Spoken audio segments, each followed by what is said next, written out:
Welcome to our channel লেখাপড়া। আজকে past indefinite tense এর উপর ট্রান্সলেশন করাবো।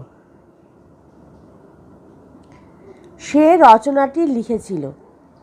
হি রোট দ্য এসে।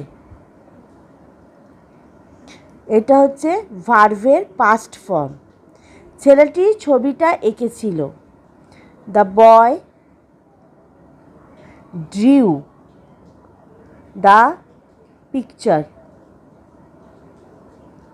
তোমরা একটা পরিকল্পনা করেছিলে। You made a plan. ছেলেগুলি ফুটবল খেলেছিল। The boys played the football. আমার বাবা খবরের কাগজ পড়েছিলেন। My father read the news paper.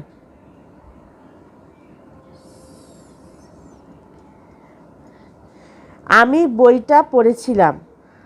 I read the book. ভার্বের প্রত্যেকটা পাস্ট ফর্ম ইউজ হয়েছে। Thank you.